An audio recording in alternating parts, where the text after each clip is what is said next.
সেই কুয়াশা, আমাদের গ্রামে আজ অনেক কুয়াশা পড়ছে। আমরা এখন দার্জিলিং এ বাস করছি, বরফ পড়ছে। কুয়াশাতে তাল গাছগুলো অনেকটা ভূতের মতো দাঁড়িয়ে আছে। শালিক পাখিটা বাস গাছে বসে আছে, কুয়াশার কারণে উঠতে পারছে না। এই যে একটা ডগি ডনের টিম হেঁটে হেঁটে দিকে আসছে, একটা ডগি ডনের টিম কুয়াশা দেখছে। এই যে একটা ছোট ডগি ডন জানালা দিয়ে কুয়াশা দেখছে। কুয়াশা তো পুরো আধারের মতো ঘনিয়ে আসছে।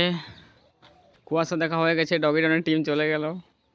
ये देखिए ওয়ান্ডারফুল ভিউ, ऐसी लग रहा हमारा शहर में बर्फ गिर रहा। কুয়াশাতে আমরা কিছু দেখতে পাচ্ছি না। এখানে কি আছে ভাই? এখানে বাঁশ গাছের ঝোপ আছে। ওখানে একটা লোক মুখ ধুচ্ছে। ऐसे लग रहा हमारा नगर কাশ্মীর बन गई।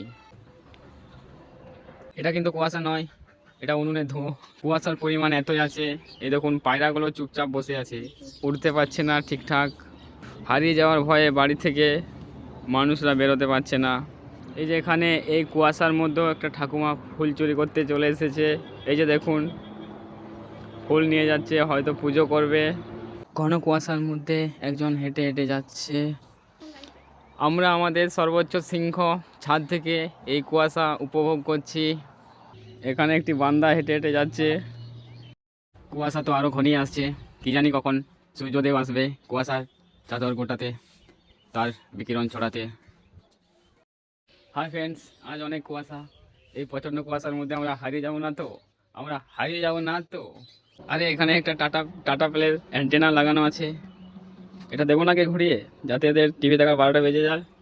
আরে পাহাড়দারটা এখানে পালাও।